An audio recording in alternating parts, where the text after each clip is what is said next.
It was a quiet evening, the kind that made the small neighborhood feel almost frozen in time.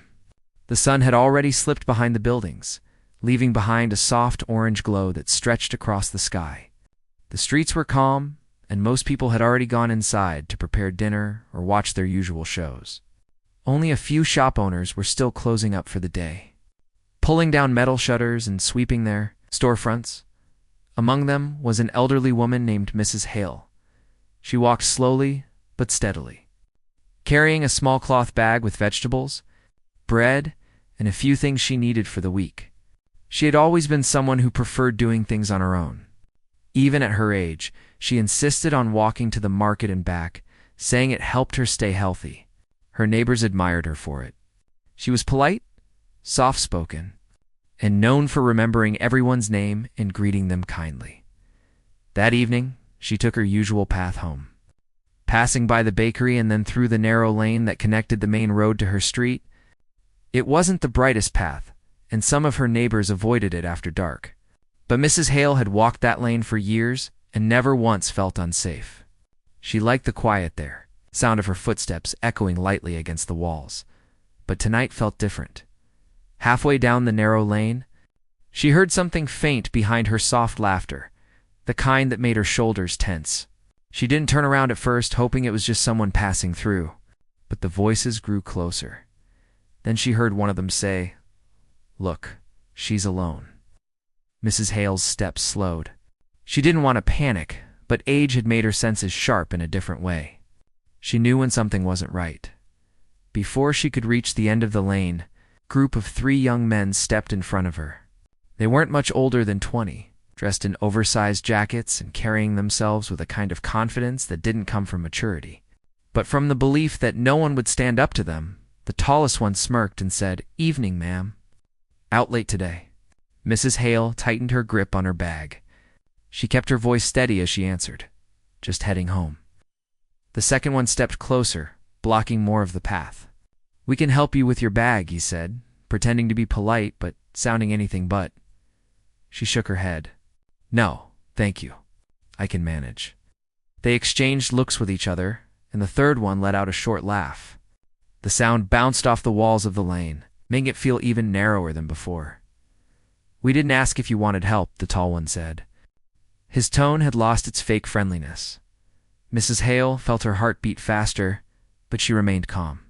She had lived long enough to know that fear only made situations worse. She straightened her back and replied, "Please step aside. I just want to go home." But they didn't move.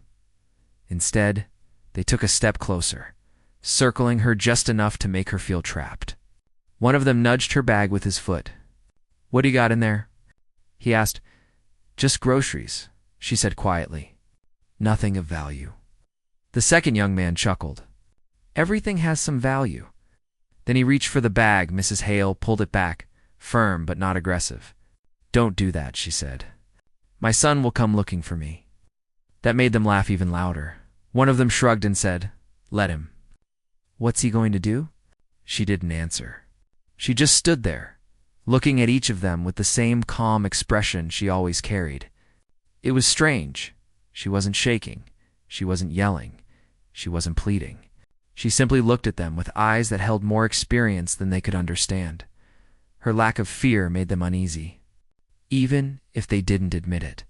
The tall one finally reached forward and tugged the bag from her hand. Mrs. Hale didn't fight back this time. She knew that objects weren't worth risking her safety. The bag wasn't heavy, but he shook it roughly, letting some of the vegetables spill onto the ground. "See? No treasure," he said, disappointed. The second one kicked a tomato, sending it rolling across the lane. "Old lady, you really walk around with nothing?" Mrs. Hale didn't respond. She simply asked again, "Can I go now?" Her voice was steady, but her mind wandered briefly to her son. She knew he would worry if she didn't come home on time. He always did. He wasn't the type to ignore unusual signs, and she hoped he would come soon. But she also didn't want him to come here, not into this situation. The young men continued to surround her, talking among themselves as if she wasn't there. They joked, argued, and tried to decide what else to take. even though she clearly had nothing more to give. Finally, the tall one sighed and said, "Forget it. She's got nothing." Tossed the bag back at her feet. "Let's go," before leaving. The second one leaned close and said, "Next time, don't walk alone at night." His breath smelled of cheap cigarettes and made her step back. They strutted away. Laughing as though they had accomplished something meaningful, Mrs. Hale didn't move for a moment. She waited until their voices faded into the distance, leaving behind only the quiet of the evening once again. Then she slowly bent down, picked up her bag, and gathered whatever groceries she could save. A few items were too bruised to keep, but she didn't waste time worrying about them. Her hands shook now, not from fear, but from the shock of how quickly a peaceful evening could turn into something unsettling. With her bag secured again, she continued her walk home, her steps a little slower than before. Each sound around her made her more alert. She kept glancing over her shoulder, just to be sure they weren't coming back. When she finally reached her street, she felt a wave of relief. The warm lights coming from the houses made the world feel safer again. People were outside chatting, checking their mail or watering their plants. Normal life. Familiar life. But she still felt the tension in her chest. As she walked up to her front door, she thought of her son. She knew he would notice something was off the moment he saw her, no matter how much she tried to hide it. And for the first time in a long time, she felt a quiet worry, not for herself, but for what he might do if he found out what happened, because she knew her son better than anyone, and she knew that the young men who thought they scared an old woman had no idea who they had just involved themselves with. When Mrs. Hale finally stepped through the front door, the house welcomed her with its familiar quiet. The warm air inside felt comforting compared to the cool night outside. But the moment she closed the door behind her, she knew she couldn't hide what had happened, not from her son. He wasn't in the living room, but she could tell he had been there recently. A mug sat on the table, half full, and the television remote was placed neatly on the couch, the way he always left it. He never liked clutter. Everything in the house stayed organized, almost as if he needed it that way to keep his mind calm. She slipped off her shoes and set the grocery bag on the counter. A few tomatoes were badly bruised and the bread was squished on one side. She sighed quietly and tried to straighten what she could before she could finish. She heard footsteps. Her son walked into the room, wiping his hands with a small towel. He must have been fixing something in the back room. He always had something he was repairing. Whether it was an old radio, a fan, or a broken watch someone left outside his door, he wasn't the kind of man who liked attention. He lived simply, working quietly at home, never asking anyone for anything. But the moment he saw his mother's face, he stopped walking. "Ma," he said softly. She forced a small smile. "I'm home late, that's all." He didn't move. He just studied her the way he always did when he sensed something wrong. His eyes weren't harsh, just deeply observant, like he could see past whatever words she tried to use to cover the truth. "You okay?" he asked. Mrs. Hale turned back to the grocery bag, pretending to sort through the items, hoping to avoid the conversation. But he stepped closer, noticing the bruised vegetables and the dirt on the bottom of the bag. "Did something happen?" he asked, his voice still calm but firmer now. She didn't answer right away. Instead, she kept her back toward him, trying to gather herself. She didn't want to worry him. She didn't want to trigger the part of him she knew was hidden just beneath his quiet personality. Finally, she said, "It's nothing to worry about. I just dropped the bag. Ma." His tone was gentle but unquestionable. "Please look at me." She turned slowly, and he saw the slight tremble in her hands. He stepped forward immediately and held them. "What happened?" he asked again. Mrs. Hale breathed out, the kind of breath someone lets out after holding something in too long.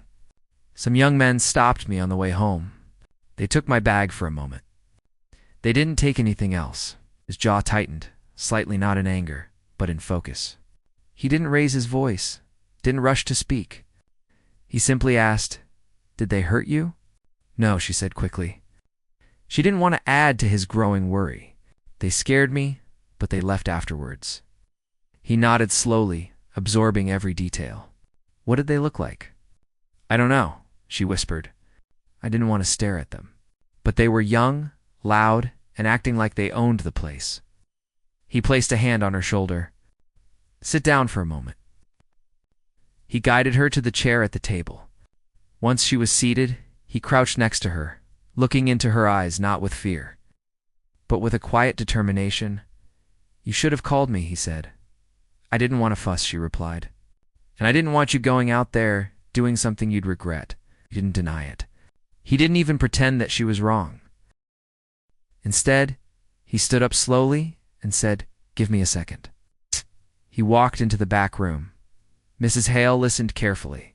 She didn't hear anything loud, just the sound of him opening a drawer, then shutting it lightly.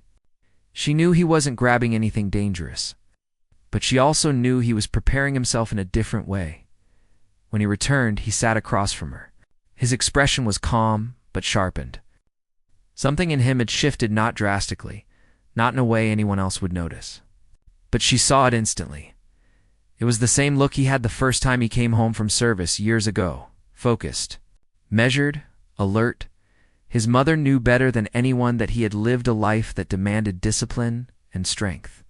But he rarely spoke about it, never boasting about what he had done or where he had been. Most people in the neighborhood thought he was just a quiet man who fixed things for a living, but she knew better. He rested his elbows on the table. "Ma, I need to ask you something," he said softly. "Do you remember anything they said? Anything you heard?" She closed her eyes for a moment, searching her memory. "They laughed when I told them you would come looking for me." His jaw tightened again, but he kept his tone steady. "Okay, they said things like, 'She's alone, and she's got nothing.' They were not nervous. They were used to acting like that." He nodded slowly. "They do this often," as she said quietly. "That's the feeling I got." He reached for her hand and squeezed it gently. "Thank you for telling me." Mrs. Hale looked at him with concern. "You're not going to do anything foolish, are you?" He shook his head. "I won't do anything to cause trouble. But I need to make sure this doesn't happen again, not to you, not to anyone else." Ouch. She sighed softly. "I knew you would say that." He gave a small smile. "You raised me." Even though his voice was soft, his mother could tell that his decision was already made. He wasn't loud. He didn't show anger, but his quiet resolve was stronger than any outburst. He stood again and walked to the front door, opening it just enough to look outside. He scanned the street the way only someone with years of training could, checking corners, shadows, movement. His eyes didn't skip a single detail. "Ma, did they follow you?" he asked. "No, I checked." "Good." He closed the door gently, locked it, and then drew the curtains just enough to give them privacy. Mrs. Hale watched him. "Sit down, please." He did. "You know," she said softly, "for years I have told you to leave that old part of your life behind. You promised me you would." "I did," he replied. "But that promise doesn't mean I stopped protecting you." She looked at him sadly. "I don't want you going back into that mindset." He held her gaze. "Ma, I'm not going back. But I can't ignore what happened. Not when I know how people like them act. They don't stop unless someone stops them." She didn't argue. Deep inside, she knew he was right. But she still wished the world didn't force him to use the skills he tried so hard to leave behind. After a quiet moment, he said, "Tell me exactly where it happened." She hesitated again before answering. "The narrow lane next to the bakery." He nodded slowly. "Okay, but you're not going tonight," she added quickly. "I won't," he said. And she believed him because he didn't need to go immediately. A man like her son never rushed. He moved when the moment was right. He cleaned up the bruised vegetables and bread, gently sorting everything, his movements calm and steady. Anyone watching him would think he was simply helping around the house. But Mrs. Hale saw what others couldn't. Her son wasn't angry, and gore wasn't his way. He was planning after tidying the kitchen. He walked back into the living room and sat in his usual chair, but he didn't turn on the TV or pick up a book. He just sat there, thinking memories he didn't like revisiting came back. Not violent ones, but tactical ones. Training sessions, observations, the way people behaved when they felt untouchable, the way things changed when the wrong person was targeted. He didn't want to return to that part of his life. He didn't want to be the man he once had to be. But the thought of his mother standing in that narrow lane, surrounded by people who thought they could scare her, he closed his eyes for a moment, steadying his breath. He wasn't looking for revenge. He didn't care about proving anything. He just knew one thing. His mother should never feel unsafe walking home. Not in this neighborhood. Not anywhere. When Mrs. Hale finished cleaning up, she walked into the living room. "I'm going to rest," she said softly. He nodded. "I'll check on you in a bit." She placed a hand on his shoulder before walking to her room. "Please, be careful with whatever you decide to do." He looked up at her. Always. After she closed her door, he remained seated for a long time, listening to the sounds of the neighborhood, the distant hum of cars, the chatter of neighbors, the occasional bark of a dog. Then he stood up and went to the window again, lifting the curtain slightly. He didn't expect to see the young men standing outside. Not yet, but he scanned the area anyway. He looked for tracks, signs of movement, something out of place. He didn't need much. People. Like those young men always left signs behind, and he would find them. Not to hurt them, not to punish them, but to make sure that the next time they saw an elderly woman walking home at dusk, they remembered the quiet man who didn't raise his voice, didn't threaten, didn't brag, but didn't forget the man they should have feared without ever knowing why. He closed the curtain and sat back down. He had a plan forming in his mind. Tomorrow, he would go to the narrow lane, he would follow the trail, and he would make sure no one ever targeted his mother again. The next morning came quietly, the way most mornings did in their small neighborhood. Sunlight slipped through the curtains, lighting up the living room in soft shades of gold. Birds hopped around the yard, picking at the ground. And neighbors began their usual routines, watering plants, calling out greetings and sweeping their porches. But inside the Hale home, the atmosphere was different. Her son had barely slept. He tried to rest, but his mind kept replaying the image of his mother standing alone in that narrow lane, surrounded by those young men. Even though she was safe now, the thought held tightly to him. He sat at the dining table with a cup of tea, letting the steam rise toward his face. He didn't drink it right away. He just held the cup between his hands, grounding himself. He wasn't angry. Anger was loud and explosive. He was something else, calm, watchful, aware. When Mrs. Hale walked into the kitchen, she noticed immediately. "You didn't sleep," she said softly. "I'm fine," he replied, taking a sip of tea to change the subject. "Don't rush today," she said. "I want you to start your day gently." He nodded, but she knew he wouldn't. Something in him was set, and once he had decided on something, it was like trying to move a mountain. She began preparing breakfast. Something simple. Toast and eggs. As she worked, she asked, "Are you going to the market today?" "Yes," he answered. "I have a few things to check." She paused, knowing exactly what he meant by check. Then she turned to him. "Just be careful." "I will," he said. They ate quietly. Mrs. Hale kept glancing at him, worrying, but she didn't stop him. She knew she couldn't. He wasn't careless, and he wasn't reckless. If he was going out today, he would stay in control. After breakfast, he washed the dishes while she wiped the counters. Every movement of his was deliberate calm. But behind that calmness was sharp focus. Once the kitchen was clean, he got ready to leave. He wore simple clothes, nothing that drew attention, just a plain shirt and comfortable shoes. He checked the weather, grabbed his jacket, and stepped outside. Mrs. Hale watched from the doorway. "Come home soon," she said. He gave her a small nod and walked down the street. The town was familiar to him. He knew every turn, every alley, every small shop.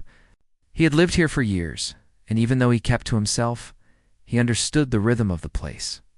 He didn't walk fast. He wasn't rushing. He moved with purpose, scanning the environment naturally. His eyes took in people's behavior, movements, expressions. It wasn't something he did on purpose. They were habits from a past life he rarely spoke about.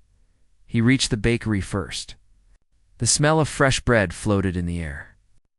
And customers walked in and out with warm paper bags, but he wasn't here for bread. His gaze moved toward the lane beside the bakery, the one his mother had walked.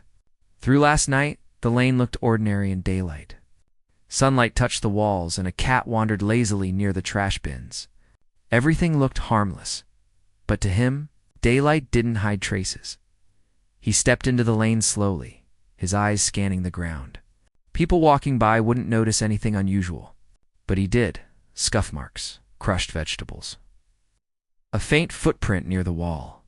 Each detail whispered a piece of the story. He walked a little deeper into the lane, staying quiet, letting his senses adjust. He paused near the wall where the scuff marks were, touching the rough surface gently. Then he noticed something else, a dropped lighter. He picked it up. It was cheap and scratched, with a small sticker peeling off. It meant nothing to an ordinary passerby, but to him, it meant someone had been here who didn't care what they left behind. He placed the lighter back down exactly as he found it. He didn't need it. He wasn't collecting clues for evidence. He was simply building a picture at the end of the lane. He stepped out onto the next street.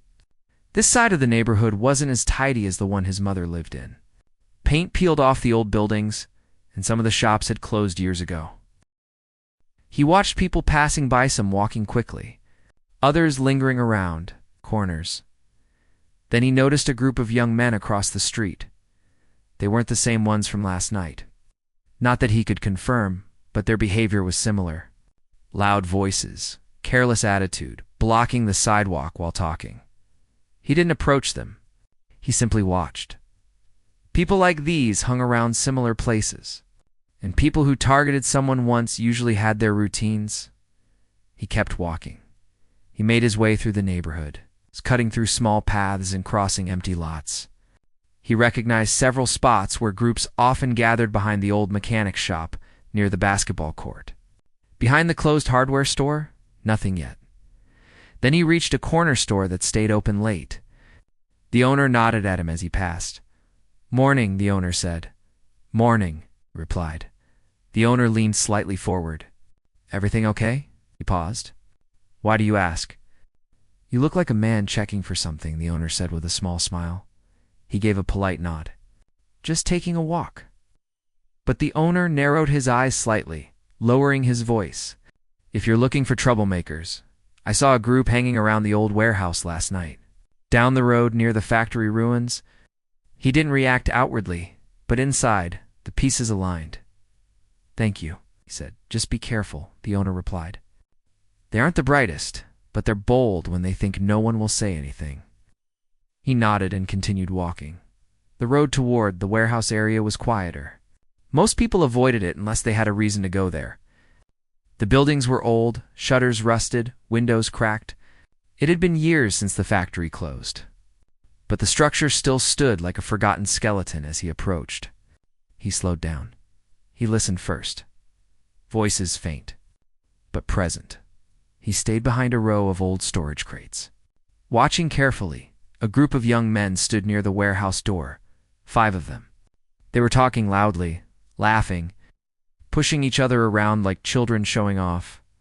He stayed still. He wasn't sure yet if they were the same ones who confronted his mother. But the attitude matched. Loud, careless, confident because no one challenged them. He watched their faces, their gestures, their body language. One of them leaned against the wall with a jacket that matched the description his mother mentioned. Another one had a haircut she mentioned, short on the sides, longer on top, and then one of them picked up a crushed tomato from the ground and tossed it aside. Complaining about grocery junk stuck to his shoe, that was enough. These were the ones. He didn't move closer. He didn't storm toward them.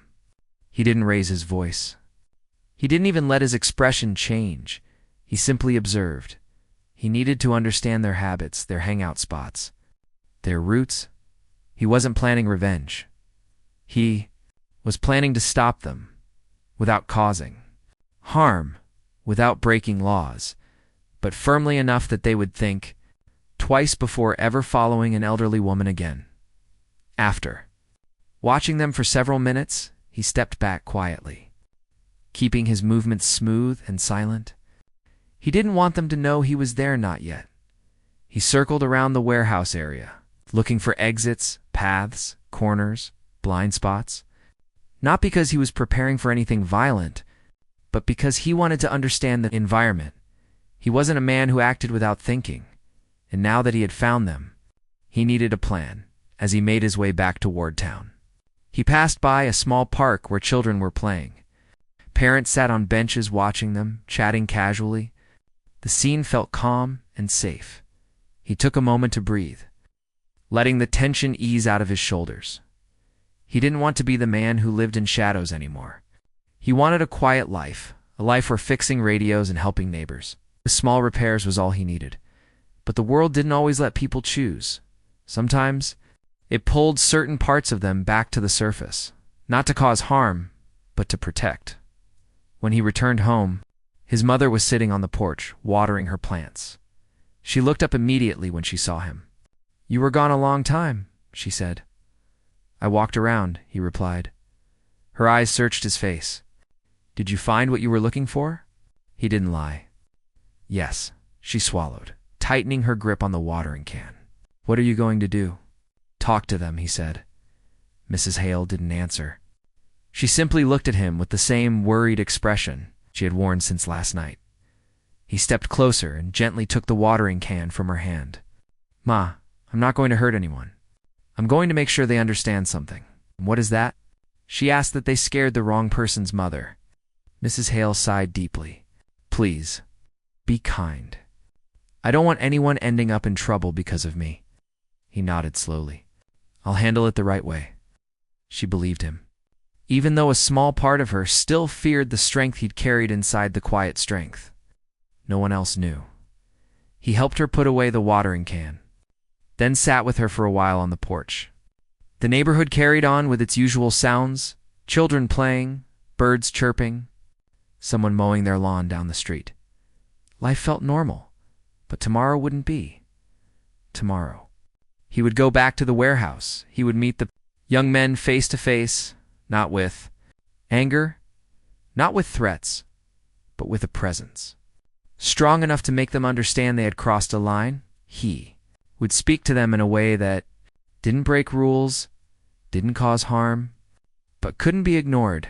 And once he did, he hoped they would remember one simple truth for the rest of their lives. Some people look quiet. Some people look ordinary. But you never know who you're really dealing with. The news of what happened at the old woman's house spread quietly through the small town, but most people still had no idea what was really going on behind closed doors. She tried to return to her normal routine, but something inside her felt different. She kept checking the windows without even realizing it, and her hands paused whenever she heard a car slowing down outside. She didn't want to worry her son, but she also wasn't the kind of person who could hide her feelings easily. Her son noticed the moment. He walked into the house the next morning. He wasn't loud or dramatic about it. He simply observed everything the same way he used to study unfamiliar terrain during his missions. Once again, he checked the locks, the windows, and the small details most people would ignore. He didn't want to bring fear into the house, but he also didn't like pretending everything was fine when at WASN. He sat with his mother at the kitchen table. She tried to smile, but it was clear she was worn out from the stress of the last few days. He reached over and gently patted her hand. She understood without him needing to say much. Later that afternoon, while his mother was resting, he stepped outside and walked around the property. He wasn't looking for trouble. He was looking for signs, footprints, new tire marks, disturbed grass. Anything small that could tell him someone had been around. He wasn't paranoid, he was experienced. The thing that bothered him the most was how the group found his mother in the first place. People like them didn't just wander randomly. They planned. They targeted. They followed. And if they followed her, there was a reason. Inside the house, his mother woke up from a light nap and walked to the living room. Her son was still outside, moving slowly and scanning the property line. She didn't need to ask what he was thinking. She already knew. He was convinced that the people who came earlier weren't done yet. He believed they had unfinished business. That evening, as the sky turned soft orange, the mother made dinner. She didn't say anything heavy, but her movements showed she wanted to pretend life was normal. She set the plates gently, humming a small tune under her breath. Her son could see the effort she was making to keep the atmosphere calm. They ate together quietly. She told him about a neighbor's new garden project and how the grocery store changed its layout again, making it impossible to find the spices aisle. He listened, smiling at the way she complained about small things she normally never thought twice about. He knew she was trying to lighten the mood, but in the middle of their conversation, his phone buzzed. It wasn't a normal message. It was an alert from one of the silent tools he set up around the property earlier that day. His expression changed only slightly, but his mother noticed. He stood up calmly and told her he needed to step outside for a moment. She didn't ask. She trusted him. Out in the yard, he checked a small device placed near the fence. Someone had crossed the outer boundary earlier in the day, someone moving slowly and trying to stay quiet. They didn't approach the house, but they came close enough to check the surroundings. The timing wasn't random. It was deliberate. This confirmed his suspicion. The danger wasn't over. He didn't tell his mother the whole truth, at least not yet. Instead, later that evening, sat near her while she watched a TV show and gently asked if she remembered. Anything unusual before the men came to the house the first time? A car parked too long, a stranger asking harmless questions, anything at all. She thought for a long moment and then nodded slowly. There was someone at the store, she said softly. He wasn't buying anything. He just stood by the door and kept looking around. When I left, he walked out too, but he turned the opposite direction. I didn't think much of it. Her son listened carefully. This confirmed a pattern. He didn't blame her. She had no reason to notice such things. But he did. The next day, he drove into town. Not dressed like someone preparing for conflict. Not carrying anything that would alarm people, just wearing simple clothes and moving like an ordinary man. But his eyes were alert. He scanned faces, parked cars, unfamiliar people lingering too long in quiet areas. He wasn't looking for a fight. He was looking for motives. He stopped by a local shop and bought a few things just to blend in. While standing near the counter, he overheard two men talking about the strangers who had been seen near the abandoned garage at the edge of town. They said the group looked like they didn't belong here, and someone even joked that they were probably up to no good. The moment he heard the details, he knew exactly who they meant. He left the store without drawing attention and walked slowly toward his truck, his mind working quietly. The abandoned garage wasn't far from the road leading to his mother's house. If they were staying there, then they weren't leaving anytime soon. Before going home, he stopped by a quiet hill where he could see most of the town. The place was peaceful, but his thoughts weren't. He knew he had to find a way to keep his mother completely safe, and that meant not waiting for trouble to come to the doorstep again. He drove home, and his mother greeted him with a warm smile, even though she could tell he was thinking deeply about something.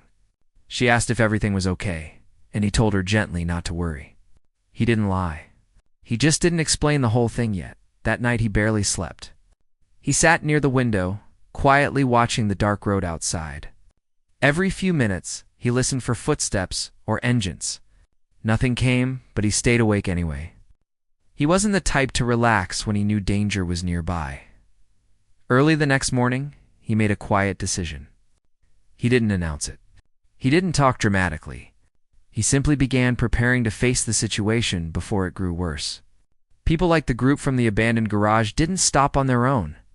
They pushed further, trying to intimidate, manipulate, or take advantage of fear. But he wasn't afraid. He was prepared. Before the sun rose, he checked his gear, not weapons, but the tools and supplies he knew he might need. Protective items, communication devices, simple tools. Nothing violent, nothing dangerous, just enough to handle whatever situation he might walk into. The old woman woke up a little later and found him sitting at the table, drinking tea. She sat down across from him and looked at his face carefully. She had known him all her life, and she knew when he was preparing for something serious. "You're going to check on something, aren't you?" she asked gently. He didn't deny it. Instead, he nodded calmly. "I just need to make sure things are safe around here." She didn't ask him to stay home because she trusted his judgment, but she did make him promise one thing: to come back without doing anything that could harm him. He gave her a small smile and assured her he would. When he stepped outside and closed the door behind him, the morning air felt cool and sharp. He walked to his truck with a steady pace, not rushing, not hesitating. He already had a plan forming in his mind. The abandoned garage wasn't far, and if the group really was there, then today he would find out exactly what they wanted, and why they had chosen his mother in the first place. He didn't know what he would find there, but he knew one thing for sure: whatever came next, he would face it long before it ever reached his mother again. The morning air felt colder than usual as he drove down the empty road toward the abandoned garage. The sunlight was slow to rise, painting the sky in faint colors that barely touched the earth. The quietness wasn't peaceful, it was heavy, like the world was holding its breath.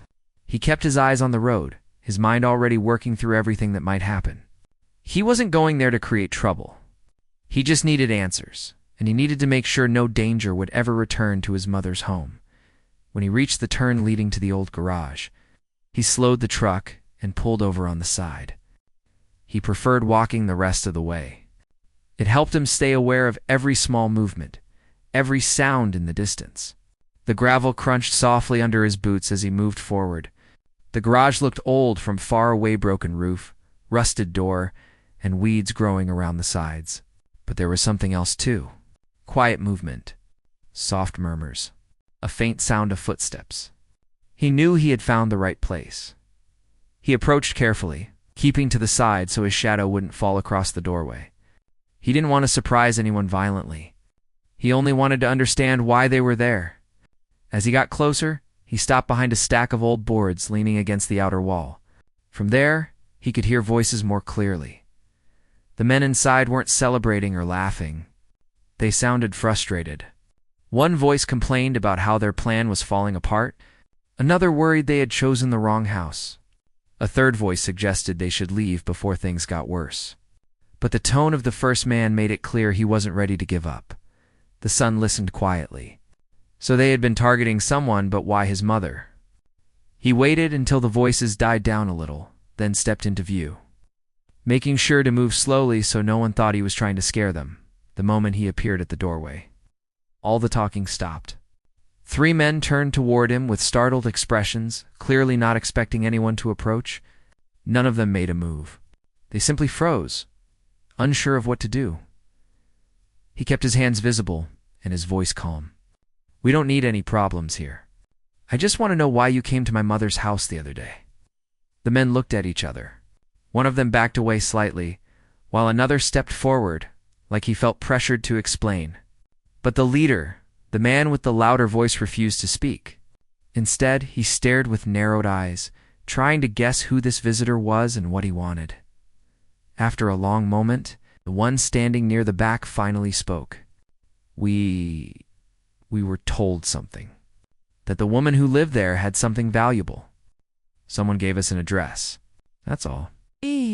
His voice cracked a little, like he was embarrassed or afraid. The son studied him carefully. "Something valuable? What was it?" The man hesitated. "We never found out. It was just a rumor. Someone wanted us to check it out. We didn't want to hurt anyone. We were just desperate for money." His honesty felt real, not rehearsed. The son stayed silent for a long breath. These weren't professional criminals. There were people who had made bad decisions. Misled, maybe? Used by someone else. They weren't loyal to a mission. They were just scared men, pushed by hard circumstances. He spoke again, keeping his voice steady. "Whatever you thought she had, she doesn't have it. She's just an old woman, trying to live peacefully. You scared her? That's something I can't ignore. But I'm not here to make things worse. I need to know who sent you." The men exchanged uncertain looks. The leader's jaw tightened. He shook his head slightly at the others, as if silently warning them against talking. But the man who spoke earlier stepped forward. "It was someone from another town," he said quietly. "We don't know his name. He just gave us an address and told us it would be an easy job." He made it sound like no one lived there. "We didn't know it was someone's home. We didn't know she was alone." It made the son pause. So someone out there had intentionally given these men his mother's address. Someone who wanted strangers to show up unexpectedly. This wasn't random at all.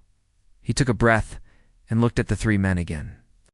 "Listen, I'm not going to report you, but I will ask you for something. Leave this area. Don't come near my mother's house again, and don't let anyone else convince you to do something like this. If someone is feeding you lies, then you're being used." The men looked relieved and confused at the same time. The leader finally spoke, though his voice was softer now. "You're not going to do anything to us?" "No," he said simply. "But if any one of you steps near her property again, we will have a very different conversation." He didn't raise his voice. He didn't threaten. He simply stated the truth. And somehow, the quietness carried more weight than shouting ever could. The men nodded quickly. They looked like people who had been given a chance they didn't expect. The leader muttered something under his breath and then began packing their things, signaling the others to do the same. They were ready to leave. Before turning to go, the son gave one last instruction. "If you ever find out who sent you, stay away from him. Someone like that doesn't care what happens to you. He only cares about using you." Didn't argue. They didn't stay. Within minutes, they were gone. Leaving the garage empty and silent, the son stood there for a while, breathing slowly, letting the tension fade from his shoulders. He wasn't fully satisfied. He still didn't know who had given them the address, but he had removed the immediate danger. That was the most important thing. The walk back to his truck felt lighter. Not relaxed, but calmer. As he drove toward home, he kept replaying the conversation in his mind. Someone out there had tried to cause trouble for his mother. But whoever it was, they underestimated who her son truly was. When he returned home, his mother was already at the door, waiting anxiously. The moment she saw his calm expression, her shoulders dropped with relief. "Everything okay?" she asked softly. He nodded. "Everything's fine. They won't be coming back." She didn't ask for details. She trusted him fully. She simply hugged him, holding on longer than usual. He hugged her back, feeling a quiet promise settle in his heart. He would always protect her, no matter what. The rest of the day passed slowly. The mother returned to her usual routine, watering her plants, folding laundry, and humming old songs she liked. It felt like the house was breathing again. Her son stayed close, fixing small things around the home, tightening loose hinges, checking outdoor lights, making sure everything around the property felt secure. That evening, they sat outside together on the porch. The air was cool, but the setting sun warmed the wooden steps beneath them. Birds chirped softly, and the breeze carried the smell of fresh grass. The mother looked at him with gentle eyes. "You know, I sometimes forget how strong you really are. You always seem so calm, so patient. But there's something in you. Something steady that makes me feel safe." He smiled a little. "I just do what needs to be done." She nodded. "You always have. Even when you were young." They didn't talk much more after that. They didn't need to. Just sitting together was enough. Night came slowly, and the porch lights flickered on. In the distance, the world looked quiet and harmless again. The danger that once lingered near their home had faded, replaced by a comfortable silence. But even so, the son stayed aware. Not tense, not worried, just quietly prepared, the way he had always been. Because he knew that life didn't always warn you before something happened. And he would never allow harm to come close to his mother again. For the first time in days, the old woman slept peacefully. And her son, sitting near the window like he always did, finally felt a sense of closure. He didn't know who had started all this, or why they had chosen his mother's address. But he knew something else even more important. Whoever it was, they had failed. They targeted the wrong person. They targeted an old woman who happened to have a son unlike anyone they could have imagined. A son shaped by discipline, patience, and an unshakable loyalty. A son who would always protect her. And in the quiet of that night, surrounded by peace he had fought hard to restore. He knew one thing for certain: the world might be unpredictable. But as long as he was there, his mother would never face danger alone again.